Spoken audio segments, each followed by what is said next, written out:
Kang Deddy Mulyadi, si gubernur konten yang viral di zaman sekarang. Oke, selamat datang di belajarpublicspeaking.id bersama dengan gua Samuel. Kali ini gua akan bahas strategi dan taktik Kang Deddy Mulyadi itu bisa viral, dan harapan gue lu bisa dapat pelajaran yang kita bisa implementasikan kalau kita punya channel sosmed, YouTube, dan sebagainya. Dan tentunya ujung-ujungnya kita bisa mempromosikan produk ataupun servis dan jasa kita.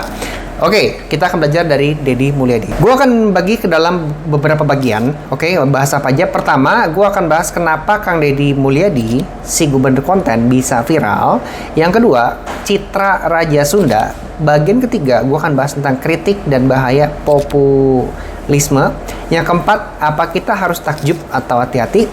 Bagian kelima, gue akan bahas tentang gimana cara lu bisa menemukan keunikan, yang mana kita akan pakai keunikan itu dalam sosmed kita yang berujung bisa viral. Dasarnya dari orang menyukai sebuah konten yang gue pelajari selama ini dan gue lihat selama ini, itu karena mereka senang dengan sesuatu yang ada kaitan dengan emosi. Jadi kalau ada kontennya ada unsur emosi, entah entertaining, sedih, kesel, ataupun bikin orang marah, ya itu biasanya ada potensi viralnya.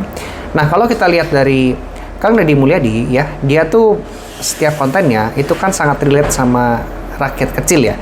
Jarang dia ngomongin soal teoritis, ya, tentang hal-hal teknis, peraturan pemerintah, atau mungkin pasal-pasal, dan itu membingungkan ya kalau kita dengerin di channel YouTube, ya, karena orang nggak bingung, nggak relate. Itu nggak menyangkut emosi kalau ngomonginnya hal seperti itu, tapi itu menyangkutnya lebih ke logik. Ya nggak menarik sih, gue juga nontonnya malas banget ngomongin teori-teori kayak begitu. Nah, tapi kalau kita lihat di channelnya Kang Deddy Mulyadi channel, lalu akan melihat dia banyaknya ke lapangan, eksekusi, banyak dialog sama masyarakat ya. Dan dia menggunakan bahasa yang gampang dimengerti dan relate banget sama masyarakat kecil. Itulah kenapa rakyat suka dan kontennya viral banget, sehingga banyak yang nonton dan memang mudah untuk dicerna ya dan dikonsumsi gitu. Kemudian ada sebuah fakta ya yang gue riset. So far sih kalau Kang Deddy Mulyadi ini sudah bangun channel YouTube-nya dari tahun 2019 ya, terus makin serius digarap di tahun 2020 semenjak pandemi. Viewsnya jutaan ya, tim editingnya juga sama, dia rekrut dari Jawa Barat, nggak pernah ganti-ganti. Kemudian ketika dia menggunakan tim yang sama, YouTube-nya juga tetap konsisten. Akhirnya tone-nya, storytelling-nya itu melekat di hati masyarakat, dan juga ini membuat orang tuh membranding Kang Deddy Mulyadi itu sebagai sebagai seorang pejabat yang ya udah kayak gayanya seperti itu. Jadi kalau mau cari pejabat, mau konten pejabat, mau lihat konten seorang pejabat yang sudah banget, langsung terbrandingnya Deddy Mulyadi, karena ada faktor konsistensi yang dijaga sampai sekarang. Oke? Dan rakyat senang, algoritma menang. Oke, kalau misalnya kita lihat di situ ya, sekarang kan gue melihatnya itu Deddy Mulyadi ya sebagai sesama content creator nih. Tapi saya mah apa ya?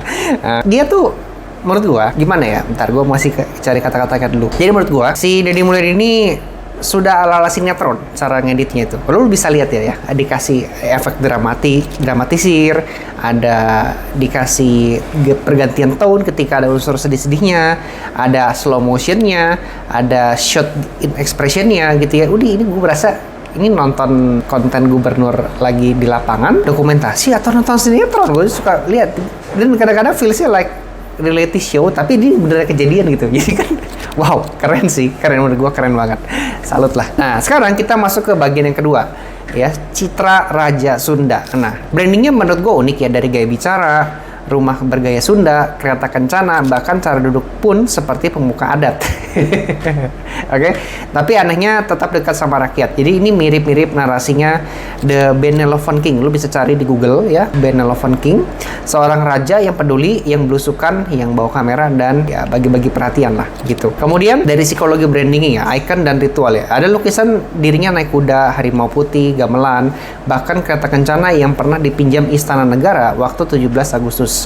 Ya, jadi semua ini bukan kebetulan estetika, tapi penguatan citra dan ritual visual yang konsisten. Nah, jadi memang kalau sesuatu raja itu kan memang looks-nya harus kayak dilihat. Ya udah, benda-benda di sekitarnya apakah mensupport dia sebagai seorang raja. Tapi sesuatu yang populer, sesuatu yang viral ya, pasti akan mengundang kritik dan juga kebingungan plus kontroversial. Ya cuman poinnya memang menurut gue ya, hari gini memang kita harus viral sih. Dengan viral baru orang mau dengerin kita, orang baru mau notice gitu. Itu orang siapa ya, kebijakannya apa ya. Tapi kalau kita bukan siapa-siapa menurut gue, ya who cares, orang nggak ada yang peduli. Memang kita syaratnya harus viral dulu. Meskipun setelah viral kita akan mengundang banyak potensi kritik, kontroversi, dan juga ada perlawanan gitu ya mungkin ya. Nah kalau di sini di bagian ketiga gue mau bahas tentang kritik dan bahaya populisme. Populer belum tentu solutif, dan ini diberikan kritiknya sama pengamat dari Tempo ya. Katanya kebijakan seringkali jangka pendek. Contoh, anak nakal dikirim ke barak militer. Solusinya cepat tapi nggak menyentuh akar masalah. Ya menurut gua ya. Yang penting action dulu lah. Selama ini juga belum pernah ada yang action untuk menangani masalah seperti ini kan. Sekarang ada yang action. Ya udah sih gitu. Nanti kita lihat aja perbaikannya harus gimana. Gua menganut prinsip Kaizen ya. Jadi kalau Kaizen itu kan lakuin dulu, ketemu kesalahan buru-buru perbaikin ya. Tapi kalau kita nggak pernah ada gerakan memulainya dulu, ya nggak pernah beres masalahnya. Ya iya kan, setuju kan? Gitu. Kalau gue lebih ke arah sana ya. Yang penting Kaizen aja. Terus ada kontroversial juga, di mana dulu kalau Jokowi naik gorong-gorong, sekarang Kang Deddy Mulyadi itu naik konten YouTube. Itu sendiri. Tapi bedanya, apakah konten ini menyelesaikan data kemiskinan, pengangguran, dan pendidikan jangka panjang? Basically, kalau yang gue dapat ngomongin soal ini, minimal katanya sih mengirit biaya anggaran ya. Jadi kan lumayan, biaya anggaran ini bisa dipakai untuk alternatif yang lain gitu. Jadi apakah bisa menyelesaikan data kemiskinan? Kayaknya pengetahuan gue nggak sampai sebegini ya. Nanti bahaya kalau salah ngomong. Cuman minimal kalau yang gue dapat datanya katanya bisa udah mengirit anggaran dari yang tadinya 48M ya nggak salah ya. Sekarang cuma 3M sebulan. That's good. Bagian keempat, apakah kita harus takjub atau hati-hati? Karena memang ada sebuah isu yang dilempar dari para netizen ya, atau mungkin dari para lawan politiknya, di mana ini konten yang dibuat ini untuk strategi kampanye 2029 ya. Nah, berdasarkan data yang gue dapat, katanya sih Kang Deddy punya niat untuk tetap di Jawa Barat, tapi dengan jaringan nasional yang makin kuat. Oke, gue no comment masalah itu ya.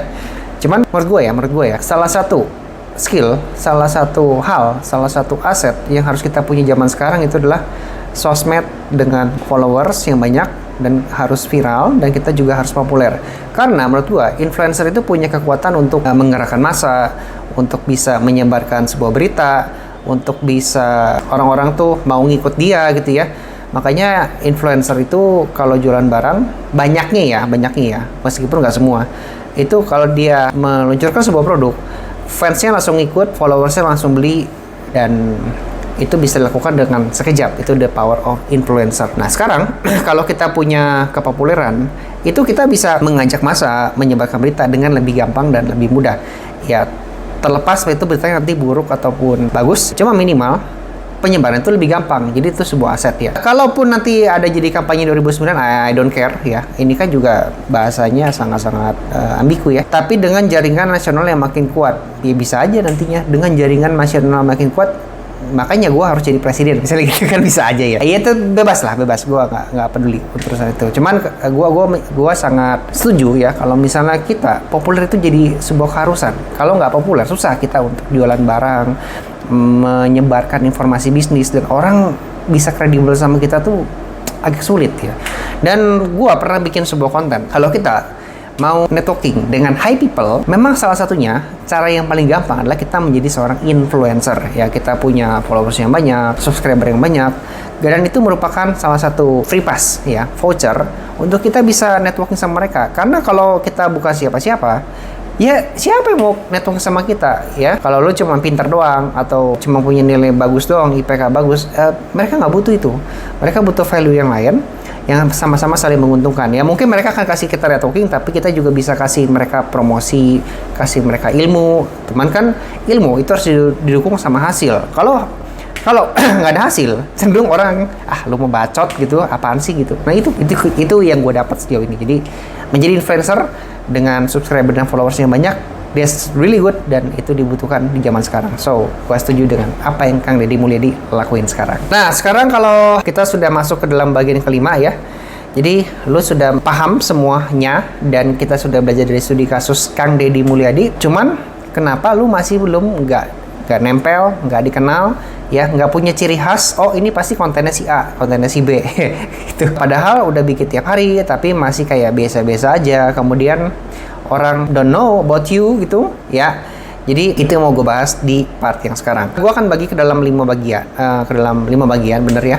Yang pertama adalah kenali emosi utama, yang kedua adalah ambil DNA personalmu, yang ketiga jadi cari kepingan cerita hidup yang beda dari orang lain, pilih sudut pandang yang nggak umum, dan yang kelima jadikan dirimu sendiri sebagai karakter cerita. Kita mulai dari yang pertama. Oke, kita masih ambil studi kasusnya dari Kang Deddy Mulyadi ya. Jadi kita harus kenali emosi utama yang mau kamu tanamkan. Nah, kalau Deddy Mulyadi itu kelihatannya, ini analisa gua ya, nggak apa-apa kalau salah lu komen aja di bawah ya. Dia menunjukkan empati, heroisme rakyat, dan humor satir. Nah, itu yang dilakuin ya.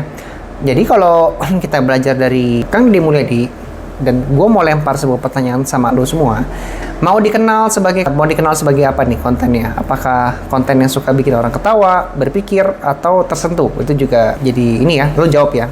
Ini karena ada faktor keunikan di sana. Kalau gue arahnya lebih ke arah bikin orang berpikir ya. Iya, makanya gue juga tahu sih. Biasanya kalau bikin orang berpikir lebih sedikit yang menonton. Ya, is good, nggak apa-apa lah. Tapi gue sukanya kesini, ya nggak apa-apa. Tapi minimal punya keunikan ke arah sana ya.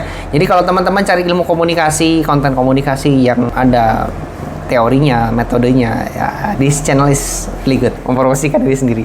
Nah, pertanyaan yang kedua adalah, kalau audiensmu cuma bisa bilang satu kata tentang kamu, lu mau mereka tuh bilang apa ya? Wih, Samuel si komunikator misalnya gitu kan, ya, lu apa mau dibilang ya, silakan tanyain dan jadikan itu sebagai purpose apa tujuan di mana konten lu akan mengarah ke sana semua. Oke? Kalau Deddy Mulyadi, aduh Akang ini mah Raja Sunda tapi dekat ke rakyat ya, itu kelihatannya begitu tuh. Oke? Itu brandingnya. Kamu bisa pilih, wah ini kontennya selalu ngebuka mindset, atau ini mah kontennya paling jujur dan relate nih gitu. Oke, sekarang kita masuk ke bagian yang kedua. Ambil DNA personalmu dan jadikan elemen visual konten. Kalau Deddy Mulyadi itu pakai kereta kencana, pakaian adat Sunda, rambut gondrong, bahasa Sunda. Itu bukan sekedar estetika, tapi itu identitas visual ya. Jadi, gue kenapa bisa bilang ini sebagai identitas visual? Kalau dari segi bahasa, dia kalau ngobrol sama orang lain sih pakai bahasa Indonesia loh, gitu. Tapi kalau ngobrol sama rakyat Sunda, ya dia pakai bahasa Sunda, dan menurut gua dominasi kontennya lebih ke bahasa Sunda. Jadi ya that's really good untuk sebagai identitas visual. Dan sekarang tanyain sama diri lu sendiri, apa kebiasaan kata-kata, aksen, gaya duduk, atau cara ngomong yang sering lu pakai? Ada nggak? Catat ya. Terus pakaian, elemen grafis, dan kata pembuka kamu itu konsisten nggak? Itu ya. Konsisten nggak? Ayo. Oke, so kalau misalnya lu sudah menemukan jawaban dari pertanyaan-pertanyaan barusan, sekarang saatnya latihan dan bikin itu sebagai refleks ketika kita bikin konten. Oke? Jadi contoh ini udah ketemu ya. Bikin signature opening dan closing. Contoh, assalamualaikum para pemikir cerdas, misalnya gitu. Gunakan satu kata khas di tiap video, misalnya teler mental, gagal ganteng. Oke? Kalau Rocky Gerung tuh apa ya? Republik Dungu ya? Nah, itu ciri khasnya. Aduh, ini mah bukan kamu banget, bos. Nah, itu juga ciri khas tuh. Oke? Di bagian ketiga, kita bisa cari kepingan cerita hidup yang beda dari orang lain. Kalau Kang Deddy Mulyadi itu ngomong dulu pengepul gabah, ngasih makan kerbau, dagang dari nol. Nah, kalau lu apa nih ya? Jadi cerita gagal jualan kah? Mungkin pernah ditolak kah? Atau mungkin pernah jadi introvert social freak? Angkat cerita unik-unik itu yang mana orang jarang ngalamin. Ya, justru itu bisa jadi magnet konten. Jangan takut norak, karena viral itu bukan soal rapi, tapi emosional dan autentik. Di bagian keempat, pilih sudut pandang yang nggak umum. Orang suka dengan sesuatu yang beda. Karena dengan beda, mereka mau dengerin. Tapi kalau sama-sama aja, ya mereka males. Dan mereka pikir ya, mending gua dengar dari influencer dibandingkan dengerin lu yang bukan siapa-siapa. Jadi, pilih sudut pandang yang umum ya. Contohnya kalau di Kang Deddy Mulyadi itu adalah, dia bukan cuman cerita, tapi melihat masalah dari sudut pandang rakyat lapisan paling bawah. Itu unik tuh. Untuk dari segi pejabat yang jarang melakukan hal ini, Kang Deddy Mulyadi melakukan hal ini menjadi unik. Oke, so lihat topik yang ramai, tapi bahas dari sudut pandang personal, bukan umum. Oke, nah kalau sekarang kalau nggak punya ide, ini sudut pandangnya harus digimanain ya? Bisa brainstorming sama ChatGPT. Jadi lu bisa dapat ide itu. Kira-kira kontroversialnya belah mana nih? Ya bukan karena kamu malas, tapi karena kamu kehabisan makna dalam kerja. Itu contoh dari sudut pandang yang unik. Ya biasanya kita mau kerja tuh malas, tapi sekarang ada sudut pandang bukan karena kamu malas, tapi karena kamu kehabisan makna dalam kerja. Oke, berikutnya ada contoh nih. Kalau istrimu cerewet, itu bukan toksik, tapi itu adalah alarm kasih sayang yang kamu cuekin. Tuh poinnya. This good point of view. Dan yang kelima, jadikan diri lu sebagai karakter cerita. Kalau kita ambil contohnya Kang Deddy Mulyadi, itu bukan narator pasif, tapi dia masuk frame dan jadi protagonis heroik ya. Iya kan, dia ngelawan, gue pernah lihat ya, ini viral sih. Kang Deddy Mulyadi itu debat sama mahasiswa dari mana gitu yang sok-sok, ini surat tugasnya mana? Ini nggak bisa dong, harusnya apa gitu. Dan dia melawan, sepertinya kayak premanisme gitu kesannya ya. Kesannya kayak dia melawan premanisme sebagai seorang pejabat gitu, yang mana jarang kita melihat langsung pejabat melawan premanisme. That's good ya. Kang Deddy Mulyadi melawan premanisme di Subang. Itu something like film superhero nggak sih? Iya nggak? Wah, keren sih, menurut gue keren sih. Dan akhirnya ternyata bukan cuma gue doang yang suka ya, banyak orang yang suka, dan itu proven ternyata viral. Oh, keren sih. Ya bukan berarti lu juga harus melawan preman ya kontennya ya. Cuman kan ini contoh dari kita masuk sebagai karakter di cerita tersebut ya. Jadi bukan cuman kasih opini, tapi lu jadi tokohnya. Ya memang paling bagus kita pelaku juga sih. Oke. Dulu saya begitu. Kalau simpelnya begini ya. Dulu saya juga gitu, di mana lu cerita lu sampai akhirnya lu sadar lu harus gimana dan baru masuk ke solusinya seperti apa. Jadi bukan ngajarin konteksnya ya, bukan ngajarin, tapi kita berbagi proses. So akhirnya kita masuk ke dalam sebuah kesimpulan penutup ya. Gue mau nanya sama lu semua, oke? Kalau gue tanya nih, lu siapa? Buat siapa lu bikin konten ini dan kenapa mereka tuh harus peduli sama konten ini? Nah, lu bisa jawab nggak?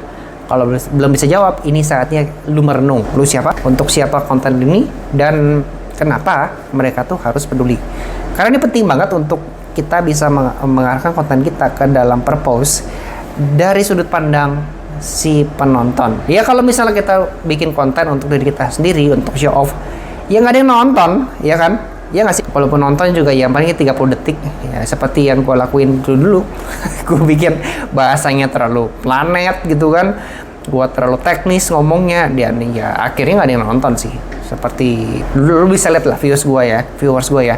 Dulu sama sekarang udah ada perbedaan, udah ada kenaikan, karena memang gue melakukan brainstorming setiap hari, meskipun ini belum sempurna, tapi ya secara mindset dan purpose sudah mengarah ke pertanyaan yang tadi gue lempar, dan gue berusaha memperbaiki, dan pada akhirnya sekarang memang secara grafik sudah lebih naik begitu. Kemudian gue mau kasih juga pertanyaan terakhir ya, di mana kalau 1000 orang yang nonton, apa rasa yang lu pengen mereka bawa pulang? Karena rasa ini menjadi purpose utama untuk mereka tuh termotivasi nonton konten lu.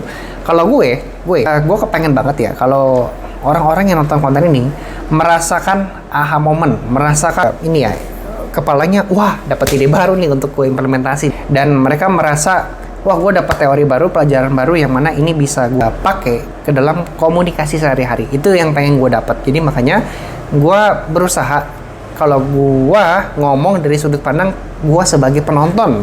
Ya meskipun ya mungkin masih ada sisi Samuel yang terlalu teknis. Nah, cuman setiap kata-kata yang gue pengen sampaikan ke mereka supaya mereka mendapatkan aha moment, ya gue akan berusaha dengan bahasa-bahasa yang lebih gampang dimengerti.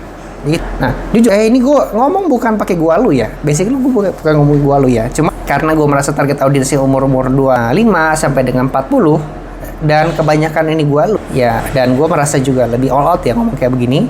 Ya sudah, akhirnya gue pakai gua lu aja. Lu kebayang nggak sih dulu tuh ngomongnya bukan begini. Jadi saya kepengen anda semua itu gue ngomong kayak dulu gini. Jadi kaku, nggak bisa keluar.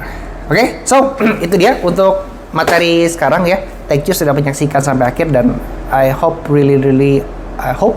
teman-teman bisa mendapatkan insight dari apa yang sudah gue sampaikan ya, dan ini bisa membantu ilmu komunikasi kita ke depannya. Kalau kalian sedang mencari ilmu komunikasi, modul-modul yang sudah terkurikulum, sudah rapi, dan bisa langsung ada action plan-nya seperti apa, teman-teman bisa cek link di deskripsi. Gue banyak e-course dan e-book yang bisa membantu meningkatkan ilmu komunikasi kita.